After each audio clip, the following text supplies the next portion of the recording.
Hello, and welcome to Soothing Pod's Sleep Stories. My name is Arif, and tonight I will be your guide on a journey through the myths of ancient Greece. Together, we will explore the hallowed halls of Mount Olympus and follow the story of Hestia, the goddess of home and hearth. Before we begin our tale, let's take the time to relax and let go of the stresses of the day. Close your eyes and let your breath become slow and deep. Feel yourself becoming lighter, more ethereal with each exhale. In this moment, you are free from all physical constraints, your essence as boundless as the air itself. Let the sound of my voice be the gentle current guiding you on this journey. Now, imagine yourself transforming, not into something or someone, but into a feeling, a presence. You are the wind, ancient and free, a timeless wanderer over the lands of ancient Greece. As the wind, you begin your journey atop the craggy peaks of the Greek mountains. Feel the exhilarating freedom as you swirl and dance over the rugged landscape. Your movements are effortless, a ballet in the open sky, unbound by the laws of the earth. You sweep down into the valleys, rustling through the olive groves and vineyards. You are the unseen force that caresses the leaves and whispers secrets to the bountiful earth. The scent of the sea mingles with the earthy aroma of the land. Now, you glide over the bustling agora, where philosophers debate and poets recite.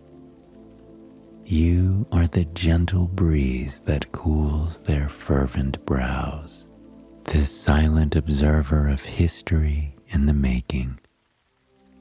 As you journey onwards, you find yourself drawn to the majestic Parthenon, its white marble columns standing tall and proud under the sun.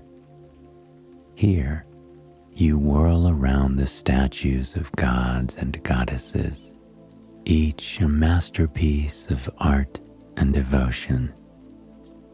With a playful gust, you move toward the sea, skimming over the waves of the Aegean.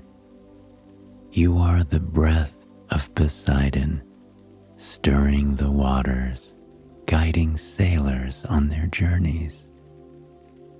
As evening falls, you find yourself drawn to a glowing light atop Mount Olympus. As you move with grace and ease towards it, you see that the light is coming from a bedroom. It is the bedroom of Hestia, the goddess of home and hearth. Inside, the air is fragrant with jasmine and myrrh. You dance around the room, caressing ancient tapestries and fluttering delicate parchments. The goddess, a patron of arts and wisdom, senses your presence and smiles, welcoming your company. In her sanctuary, you are more than just a breeze. You are a messenger of the world outside, a carrier of stories and dreams. You find stillness in her room and silently watch as her story unfolds. In the quiet sanctum of her bedroom on Mount Olympus, Hestia, the eldest of the gods, was enjoying some well-deserved alone time. Outside, the raucous sounds of a party echoed through the halls, a cacophony of laughter and music that seemed to shake the very foundations of the celestial abode. The distant sound of music and mirth tempted Hestia for a brief moment. Maybe she should join them. But then the crash of glass, followed by a surge of laughter, quickly changed her mind. The noise, the chaos, it was all too much. She preferred the tranquil embrace of her own space, surrounded by the gentle flicker of the hearth. Hestia was, after all, the goddess of the hearth and home, a deity who found comfort in the quiet and the calm, far removed from the boisterous revelry of her fellow gods. Her domain was one of warmth and serenity, where the gentle crackling of firewood and the soft glow of embers spoke more to her soul than any wild celebration could. In this peaceful haven, Hestia embraced the stillness. She had always been this way, ever since she could remember. She blamed the circumstances around her birth for her introspective nature. You see, the day that she was born was the day her father had received word of a curse, that he would be overthrown by one of his children.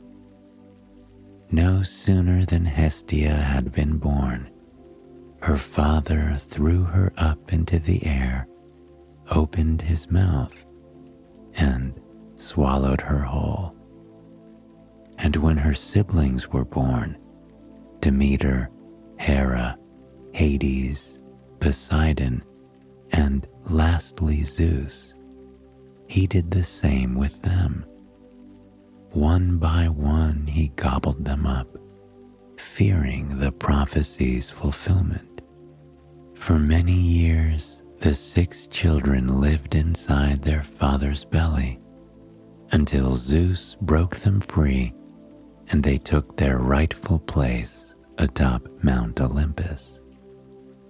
It was these years in the dark, caring for her younger siblings, that Hestia believed made her the quiet and caring goddess she was today. In the grand hall, the party continued. Hestia, settling into a comfortable chair, opened a book. Soon she was lost in the rhythm of words. That was until the door creaked open. Hera, her sister and queen of the gods, entered. Hera walked with a grace that seemed to make the room glow. Behind her sauntered Demeter, Hestia's younger sister and goddess of the harvest. Hestia, you're missing out. The party is just divine, Demeter exclaimed. Hera's eyes were kinder, filled with an understanding that belied her queenly stature. Hestia, why do you always choose solitude over celebration? Hestia closed her book gently, her voice as soft as the light from the hearth. After so many years in the darkness of our father's belly, I've grown to cherish the quiet, she explained. Demeter laughed. a sound that seemed too loud in the serenity of Hestia's room. "But we are all there, Hestia. All of us. It wasn't just you in the belly, and we all turned out fine." "Yes, but none of you were there as long as I," Hestia replied calmly, her eyes reflecting the wisdom of ages. "Being the eldest, I spent the most time in that shadow. It taught me the value of peace, of a tranquil heart." Demeter shrugged. "Well, if you ever change your mind, the party awaits." With a whirl of her vibrant dress, she left the room, her laughter echoing down the hall. Hera lingered, her gaze filled with a gentle concern.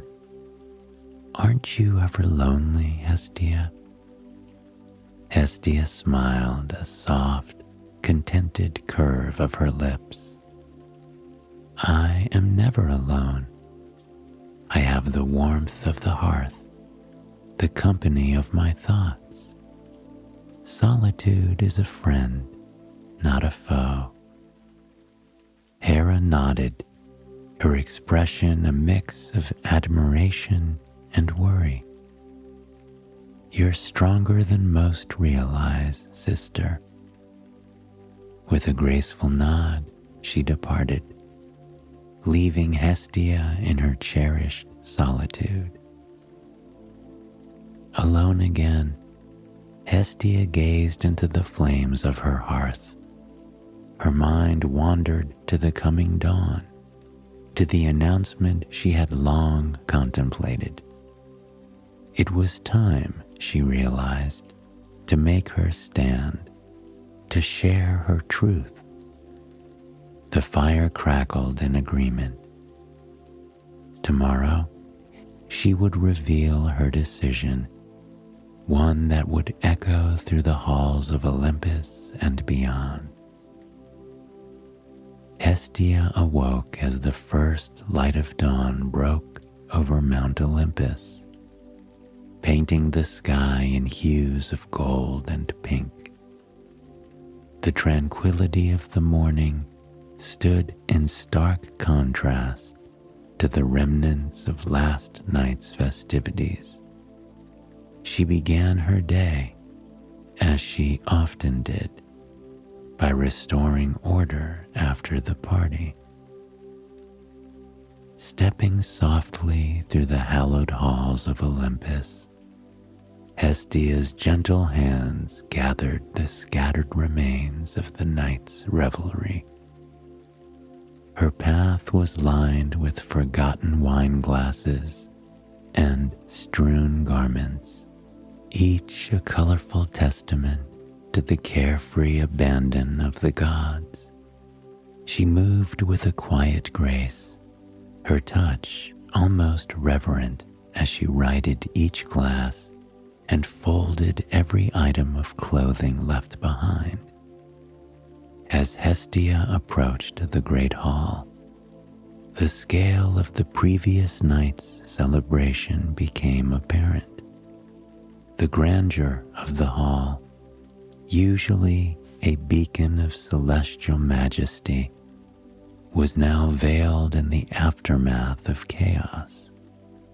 The once pristine marble floors were marred by the footprints of dancing deities, and the walls, which echoed the laughter and music of countless ages, now bore witness to a night of unrivaled jubilation.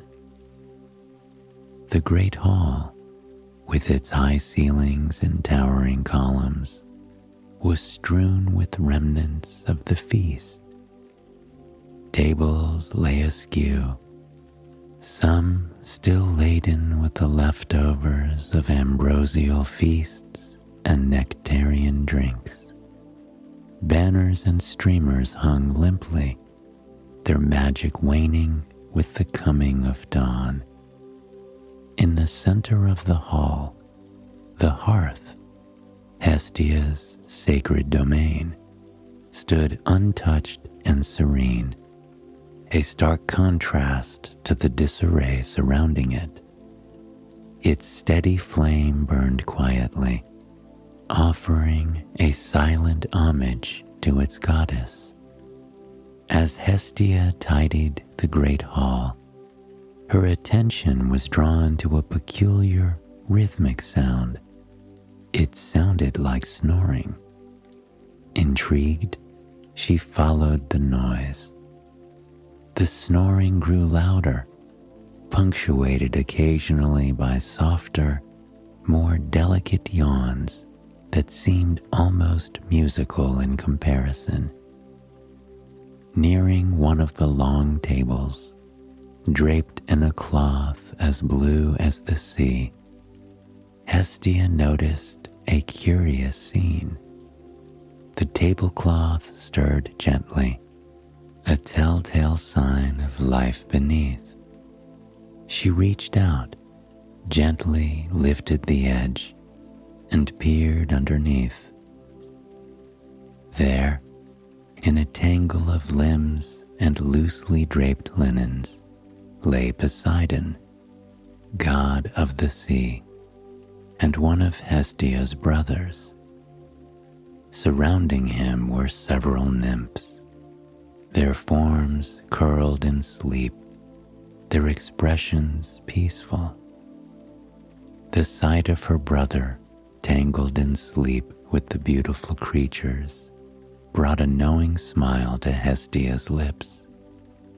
As she watched, Poseidon stirred, his eyes blinking opened at the dim light of dawn filtering into the hall. Catching sight of Hestia, he mumbled groggily, "You missed quite the party." Hestia, with a gentle shake of her head and a smile still playing on her lips, replied softly, "I believe I missed nothing that would bring me joy." Her voice was a quiet reminder of her choice, a path so vastly different from those of her siblings, yet perfect in its own right. She lowered the tablecloth, leaving Poseidon to his dreams. As she straightened up, the sound of commanding footsteps echoed through the hall. Zeus, the king of the gods and Hestia's youngest sibling, entered the great hall. His presence was like a storm, powerful and impossible to ignore. He surveyed the aftermath of the night with an amused twinkle in his eye before his gaze fell upon Hestia. "Ah, Hestia, ever the diligent one," Zeus said with a warm, brotherly tone. "We are blessed to have you to restore order to our wild festivities." Hestia offered a respectful nod, the corners of her lips curling into a small, serene smile. "Thank you, Zeus, but there is something I must discuss with you, and it cannot wait any longer." Zeus's brow arched, a spark of curiosity lighting his eyes. "Of course, Hestia. What weighs on your mind?" "It's a matter I wish to announce to all," Hestia stated, her voice steady and resolute. Understanding the gravity of her words, Zeus turned and called out, "Hermes." In a blink, Hermes, the swift-footed messenger god, appeared. His youthful face was alight with curiosity, sensing the unusual seriousness in the air. Hermes, spread the word.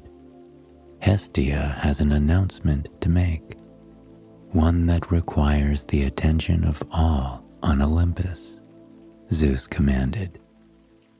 With a swift nod and a mischievous grin, Hermes vanished, his speed a blur, to carry out Zeus's command.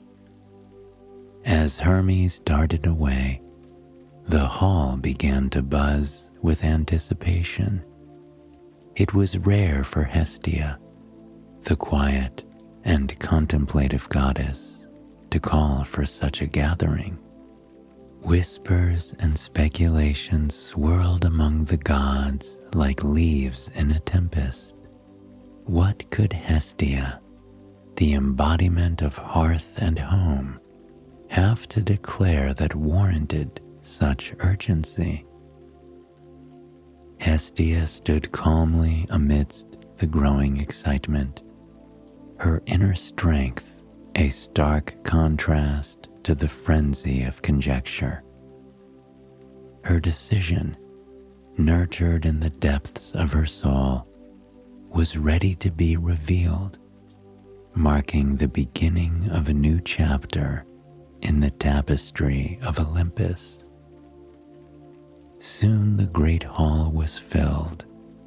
All 12 Olympian gods were in attendance. They settled into their seats, their eyes fixed on Hestia, who stood with a serene yet commanding presence.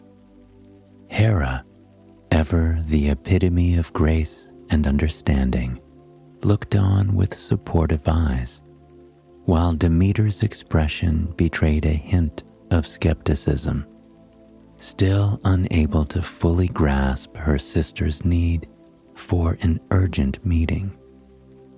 Poseidon and Hades, who had always known Hestia's spirit, nodded in silent understanding of what was to come. Even Zeus, the mighty ruler of Olympus, awaited her words with a sense of respect and anticipation. When Hestia spoke, her voice, though soft, echoed powerfully in the hallowed hall. Today, I declare my vow of virginity and independence, she began, her words resonating with a strength that belied her quiet demeanor. This vow is not born from a disdain for marriage or family, but from a deep desire to be a unifying force, a constant flame that binds the homes and hearts of all, divine and mortal alike. Her declaration was met with a mixture of surprise, admiration, and in some cases, confusion. Hera approached Hestia, her eyes warm with newfound understanding. "Sister, your choice is brave and noble," she said, her voice tinged with respect. Demeter, though still somewhat perplexed, offered a smile of reluctant admiration. Zeus rose to his feet, his presence commanding the attention of all. "Hestia, your decision is a testament to your strength and dedication. As king of the gods, I hereby honor and uphold your vow." His words cemented her choice, granting it a sacred weight. In the moment of solemnity that followed, Zeus's eyes sparkled with a familiar, mischievous glint. He cleared his throat, a grand smile spreading across his face. And what better way to honor such a profound vow than with a celebration, he announced with a booming voice that echoed through the hall. The gods, ever eager for mirth and revelry, erupted into a chorus of cheers and laughter. The irony of celebrating Hestia's vow of solitude and peace with a boisterous party was not lost on them, but the allure of another festivity was too enticing to resist. Amidst the growing excitement, Hestia stood, a gentle smile on her lips, her eyes twinkling with amusement. She appreciated the sentiment, even if the form it took was humorously at odds with the nature of her vow. The gods, in their characteristic fashion, began to chatter and plan, their voices a cacophony of enthusiasm and suggestions. Wine flowed once more, and the hall, just moments ago a scene of serene declaration, transformed back into a hub of divine jubilation. Hestia watched the scene unfold, her heart filled with a quiet, unwavering peace. The contrast between her path and the ways of her fellow gods was stark, yet there was beauty in this diversity, in the tapestry of characters and choices that made up the pantheon of Olympus. As the party preparations began, Hestia's presence remained a calming force, a reminder of the balance between celebration and tranquility, between the boisterous joy of the gods and the serene flame of the hearth she guarded so dearly. The newly convened party at Mount Olympus was in full swing, a whirlwind of laughter, music, and dance. Amidst this spectacle of divine celebration stood Dionysus, the god of wine and revelry, his presence like a beacon of unrestrained joy. His laughter rang out, mingling with the clinking of glasses and the rhythmic beats of lyres and drums. Dionysus, with his carefree spirit and infectious charisma, had become a familiar, albeit unofficial, fixture at Olympian feasts. His arrival was always heralded by a surge in energy, a shift towards wilder, more jubilant festivities. Though not an Olympian god by title, his influence was undeniable. His ability to enchant and delight the gods was a testament to his unique power. As Dionysus moved through the crowd, the gods were drawn to him like moths to a flame. His cup never seemed to empty, the wine within as enchanting as the god who offered it. With each sip, the deities found themselves lost in euphoria, the worries of their divine lives melting away in the face of Dionysus's vivacity. In a moment of heightened merriment, Dionysus raised his voice above the din, his words bold and clear. "My fellow gods, how I long to be one of you, to officially stand among the revered Olympians."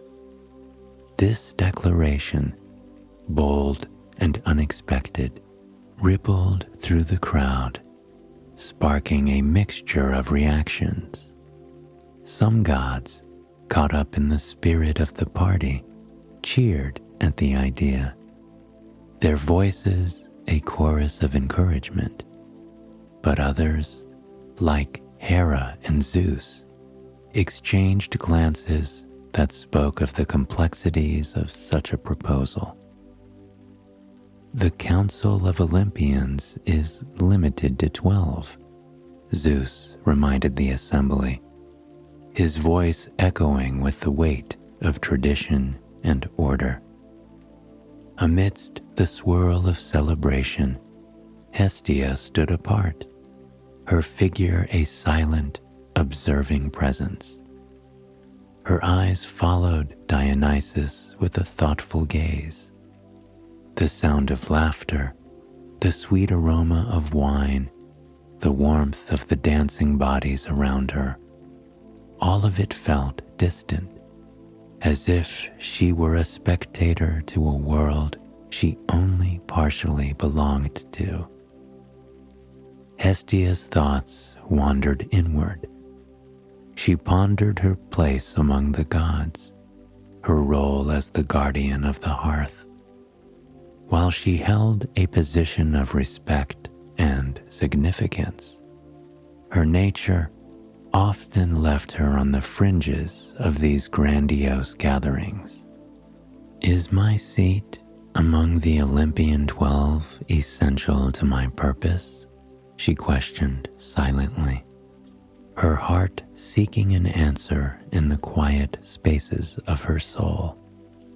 As Dionysus continued to be the life of the party, his laughter echoing like a melody of freedom, Hestia's contemplation deepened. She considered the possibility of stepping aside, of allowing Dionysus, with his zest for life and his desire for inclusion, a place among the Olympians. Perhaps my essence, my true calling, lies beyond these hallowed halls, she mused. As the revelry at Mount Olympus roared on, a new figure made his entrance, adding a distinctly different flavor to the night's affairs. Priapus, the god of fertility, known for his brazen demeanor and singular focus on carnal pleasures, swaggered into the party. His presence was hard to miss, a blend of audacity and unabashed virility. Surveying the scene with keen interest, Priapus sidled up to one of the lesser gods, a playful yet sly smile playing on his lips. "What's the occasion for this grand celebration?" he inquired, his voice dripping with curiosity and a hint of mischief. The lesser god, slightly taken aback by Priapus's sudden appearance, replied, "It's in honor of Hestia's recent vow of chastity and independence. She has chosen a life of solitude over marriage and romance." Priapus's eyebrows shot up in surprise, his grin widening. "Hestia? Now, that's a surprise," he exclaimed. Then, with a chuckle, he added, "Such a waste of a pretty woman, but I bet I can sway her. No woman can resist the charm of Priapus. How can she deny the god of fertility and masculinity?"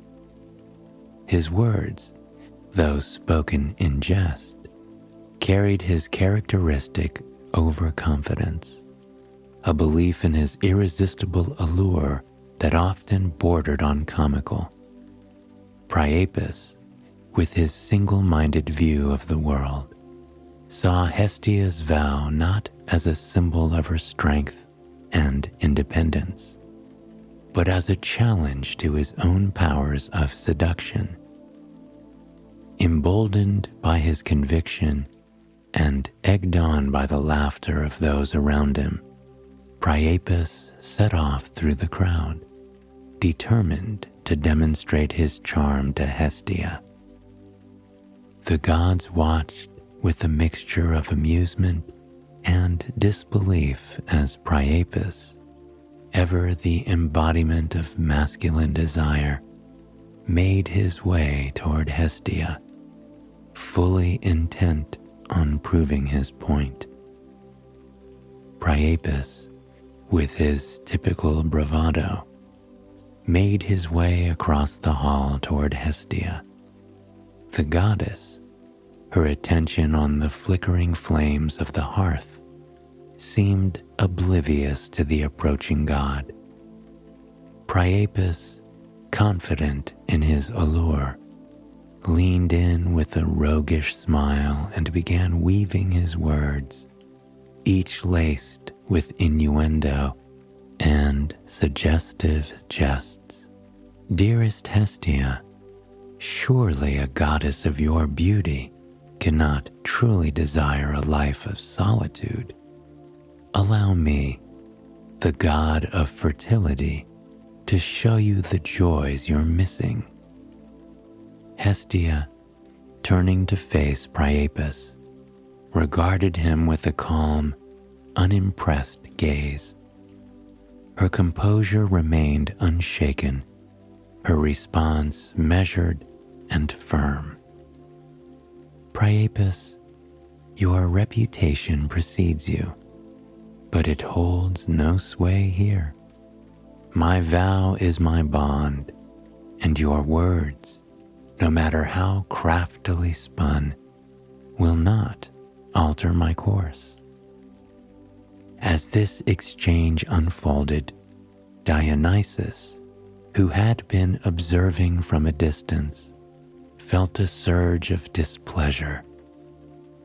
He found Priapus's actions disrespectful and distasteful, especially in light of Hestia's recent, deeply personal vow. Moving with purpose, Dionysus approached the pair, his usual jovial expression replaced by one of concern. Priapus, I believe you've made your point, Dionysus interjected, his tone firm yet diplomatic.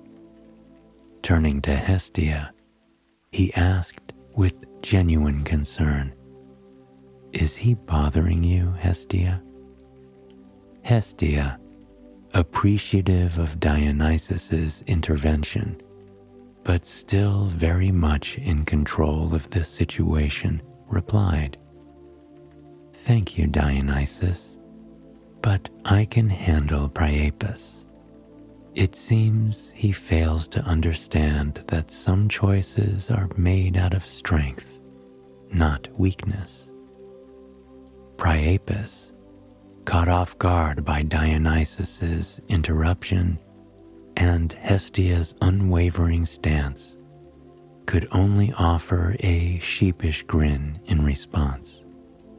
The encounter served to highlight not only Hestia's resilience and dignity, but also Dionysus's sense of respect and understanding of boundaries, qualities that were often overshadowed by his more hedonistic pursuits. As Priapus retreated, the gods around them resumed their festivities, but the moment left a lasting impression. Hestia's strength and Dionysus's unexpected show of support painted a picture of mutual respect and depth of character, often unseen amidst the Olympian revelries. Hestia, observing Dionysus's intervention and the respect he showed, felt a profound realization dawn within her. Dionysus, often seen merely as the god of wine and revelry, possessed a depth and understanding that went beyond his festive facade. In that moment, Hestia saw him not just a deity of mirth, but a being truly worthy of a place among the Olympian gods. Approaching Dionysus, Hestia spoke with a sincerity that mirrored the gravity of her thoughts. Dionysus, your actions today have shown a wisdom and respect that befits an Olympian. I have been contemplating my role among our kind, and I believe you are more suited for the position I hold. I offer to relinquish my seat in your favor. Dionysus, taken aback by her proposition, immediately protested. Hestia, I could never dream of taking your place. Your role, your presence among us is irreplaceable. Hestia, however, remained resolute. It is not about being replaced, Dionysus. It is about fulfilling our true purposes. My path lies elsewhere, and your energy and compassion are what Olympus needs now. Seeing that the conversation required a more formal setting and the attention of all, Hestia stepped onto a nearby table, the action itself drawing the eyes of the gathered gods. With a fork in hand, she gently clinked it against her glass, the clear, ringing sound cutting through the din of the party. Gradually, the hall fell silent, every eye turning towards her with curiosity and expectation. Standing tall amidst the hushed crowd, Hestia prepared to make her announcement, a declaration that would reshape the very fabric of the Olympian hierarchy. Her heart was steady, her resolve clear. This was a moment of change, not just for her, but for all the gods of Olympus. Dionysus, I have come to a decision, she began, her voice imbued with a serene certainty. I wish to step down from my seat among the Olympians. My purpose extends beyond these walls, to a realm where I can serve as the guardian of hearth and home in its truest form. Zeus, taken aback by this unforeseen turn of events, summoned the Olympian gods to a private chamber. The air was thick with a mix of surprise, speculation, and a profound sense of change. As they settled into the sacred space, a hush fell over the assembly, all eyes on Zeus. Zeus, the king of the gods, stood with a gravity that matched the importance of the moment. We stand at a crossroads, he began, his voice echoing with the weight of history and authority. Hestia has made a decision that is unprecedented in our history. Her dedication to her role as the guardian of hearth and home has been unwavering, and now she seeks to pass this mantle to Dionysus. The chamber was silent as Zeus pondered, his gaze sweeping over the faces of his divine brethren. After careful deliberation, I have decided to honor Hestia's request. Dionysus will join our council, bringing with him a new perspective and vitality. The gods, absorbing the magnitude of this decision, responded with a mix of emotions. Some were visibly surprised, others nodded in support, understanding the depth and sincerity behind Hestia's choice. With the decision made, Zeus led the gods back to the party, where the atmosphere was electric with anticipation, as Zeus announced the change. Hestia, stepping forward, addressed the assembly. Her voice, though soft, carried a power that resonated through the hall. My dear family and friends, I am grateful for the years I have spent among you as an Olympian, but my journey now takes a new path, one that will allow me to serve in a different, yet equally important way. Her speech was heartfelt, touching the hearts of all present. Dionysus, visibly moved and humbled, accepted his new role. I vow to honor this position with the same passion and joy that I bring to all aspects of life, he declared, his voice strong and filled with genuine emotion. This marked the beginning of a new era for the Olympian gods, a blend of tradition and renewal. Hestia's legacy as the goddess of the hearth endured, her influence felt in every warm and welcoming home, in every flame that flickered in the darkness. She remained a symbol of stability, her strength not in loud declarations, but in quiet conviction and unwavering dedication to her principles.